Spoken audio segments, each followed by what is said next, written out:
Hi guys, Tom Morrison here, and somebody asked Jenny and I for knees, if you please. So we are going to work on our knees today and give you a bulletproof knee circuit.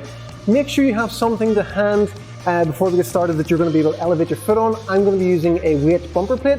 Jenny's going to be using a small step. You could use your stairs at home as well. You may need to go in and out of maybe the living room for a nice soft carpet as well. Make sure you've got something nice and soft to have your knees on as well, because we're going to be doing some kneeling stuff.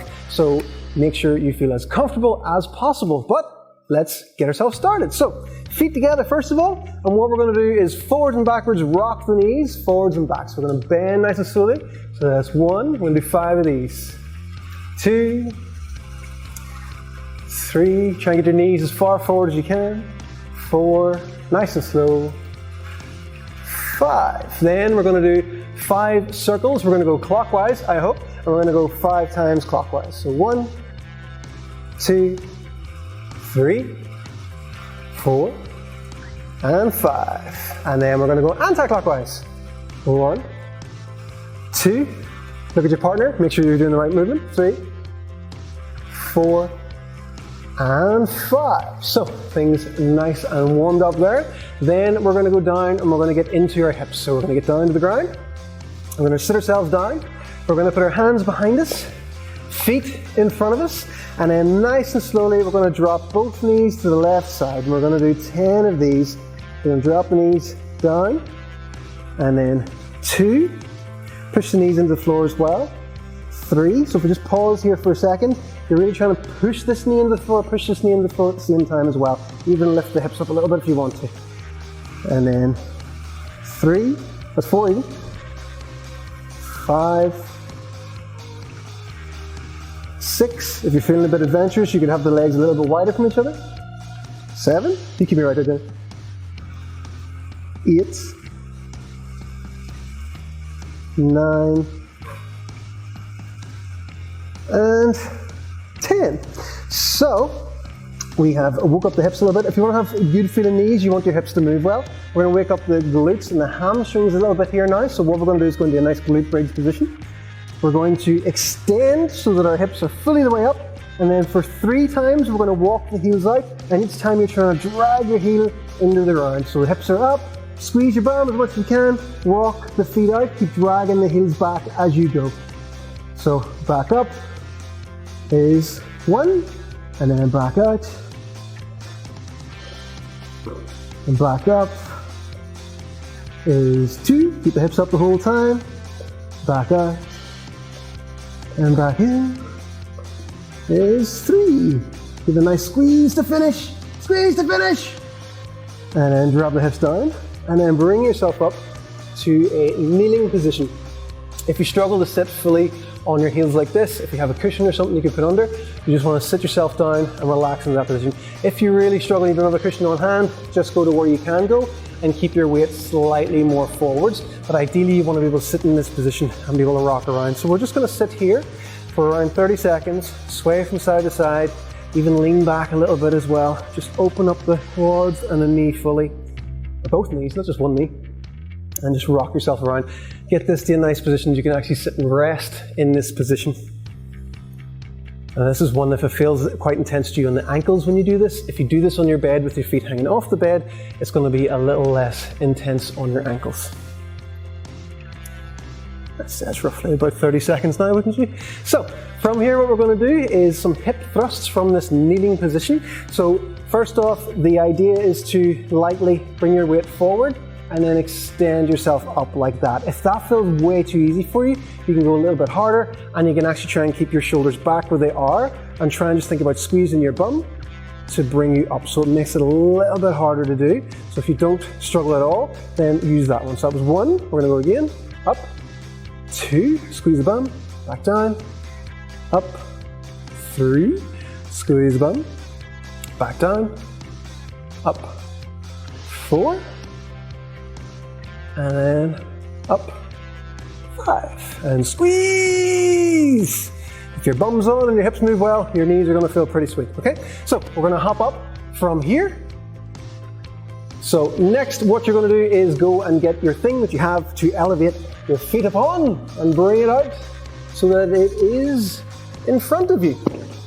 So you have a slight elevation for your feet. What you're going to do from here is put your footsie on the thingamabobber that you have. From there, you're going to nice and slowly, you can have your hands, your legs here if you're not really overly confident with your balancing of your hands and legs. Bring yourself down to the lowest point you can get to. If you need to drop a knee down to the floor fully, that's fine to get more of a stretch. That's absolutely fine. You're going to fully open up everything here as much as you can. Try and get your bum as close to your foot as you can. And then from there, slowly bring the back knee off the floor. And then you want to see, can you bring yourself back up to standing from that position? So the foot stays where it is. You bring yourself up nice and slowly. And that's one. We're going to do 5 of those all together. So back down, you're trying to recreate that same range, get as low as you can, get a stretch in the bottom, and then bring it back up, and that's going to be 2. Yes, it's going to take a while. And then back down, nice and slowly. This bottom position is the most important thing. You want to have a lot of strength here. You don't often get to spend a lot of time in this bottom position, so make sure you're getting that time. And then back up, and there's 3, and then back down. And again, the knee as far over the toe as you can get it. And everyone will be slightly different. You'll notice that Jenni's a lot further over than mine is. Just as more dorsiflexion to me, it's absolutely fine. And back up. I think that's 4. Is that 4? Let's go for number 5. Last one. Nice and slow. And then back up. And that's 5. And then you're going to shake it off a little bit. You actually get a nice stretch in the back leg as well, which is absolutely awesome. So hopefully I don't crush the microphone here as I'm doing this. So from here, other foot, we're going for the right one this time. You're going to get down as low as you can, get that nice stretch in the hips, get the knee as far over the toe as you can, drop the back knee, good stretch first, lift the back knee, and then push through, and that's going to come up, and it's going to give you 1, and then back down nice and slowly. Again, if you need to have your hands to hold on at any point, just have them handy. Have your hands handy, always a good thing. There's 2, and then back down. And then back up. That's 3. Take it 3. And then back down. You put your hands in the knot. And then back up. That's 4. And then back down. Last final stretch as much as we can. And then back up. And that's 5. Okay, so again, shake the legs off, give the hips a little bit of twist, both directions. And then we're gonna get our thingy-bobbers out of the way. You'll be able to keep yours where it is.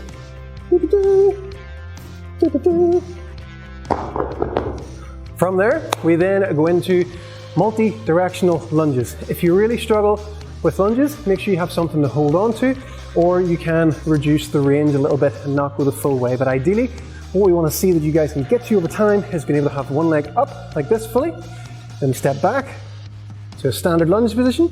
When we come back up, we then lift the knee again, and you keep your balance, okay? Balance is incredibly important for your knee stability. You then step out of the small diagonal, keep the foot in front, forwards, and then slowly lower down. And back up, bring that knee up, and then you go out at a diagonal, hopefully I don't kick Jenni, and back down. Or straight across, sorry, and then back up. Okay, so your 3 positions are going back, diagonal, and straight across. So that's 1 round. We're going to do 3 of those. Okay, so second one, straight back, back up, at the diagonal, and back up, and straight across. You get a nice stretch in the glute as you do this, and then back up. So that's 2 rounds, and then last one. Step back, and back. If you want to use the hands as well, you can pretend you know what you're doing. And you can step back, and then back up, diagonal, and then you're straight across, down, and back up. So that's 3 on 1 leg, and you'll really start to feel how much the ankle and the foot and all starts to get involved in that too, okay? Always, always, always balance work as often as you can, and if you throw it in with other exercises at the same time, awesome. So, we're gonna go with the right leg up, straight back, and up, at the diagonal, and up, and straight across, and up, and back, and up, and at the diagonal, and up, and straight across, and up, and back, and up, and at the diagonal, and up, and straight across, and up. Awesome. So again, shake them off. Ankles and feetsies might feel a bit funky. From there, we're going to again wake up the hamstrings even further. And we're going to use single leg deadlifts at a few different angles. Knees need to be able to move in different directions, especially if you're having to change direction fast. Knees have a lot more movement in them than you think that they do. Hips moving well and balanced, so everything below and above is all good for the knees. Now we want to work on balance, coordination and hamstring activation.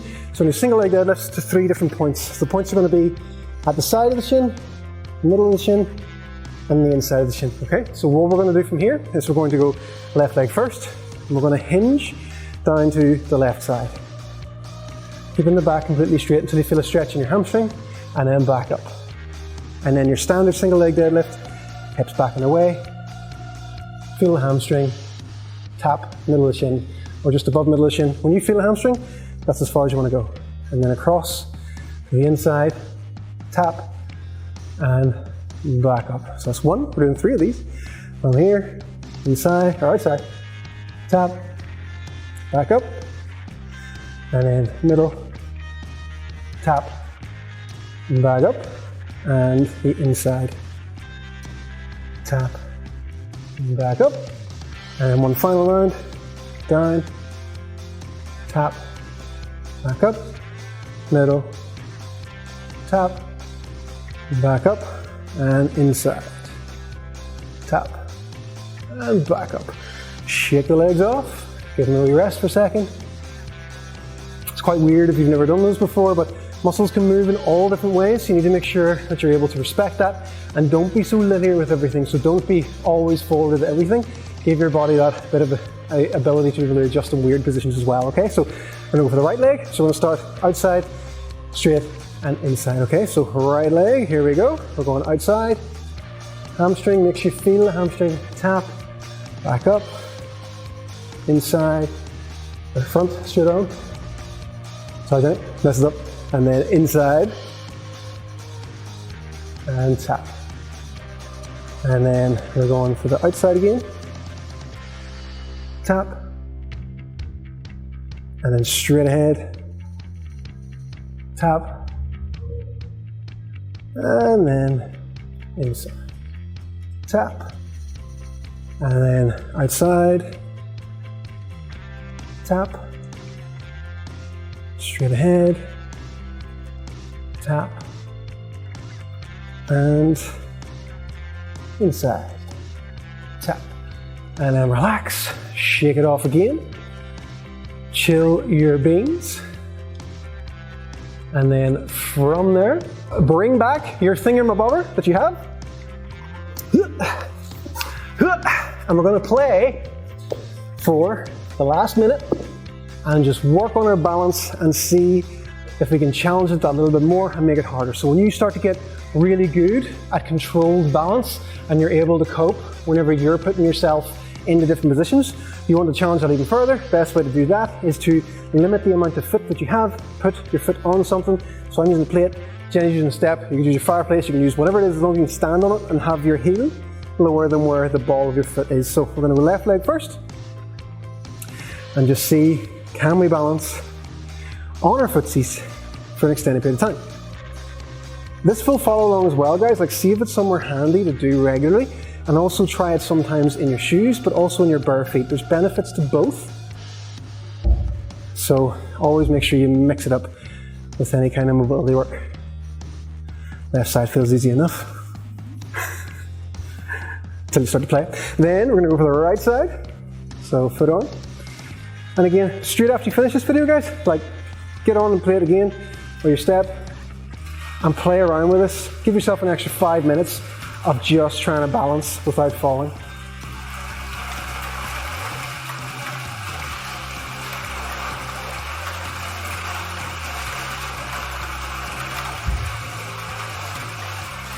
And then finally, go for both feet together and balance with both feet at the same time.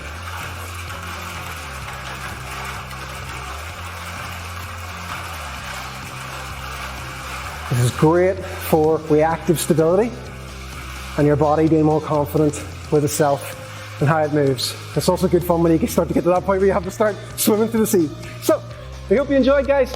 Make sure you do this really as regularly as you can until you find all the movements really easy. You can start to make them a bit harder on yourself, especially like that split squat. You can even start to use a bit of weight for that if you like. These exercises over time will make your knees feel absolutely awesome. Okay?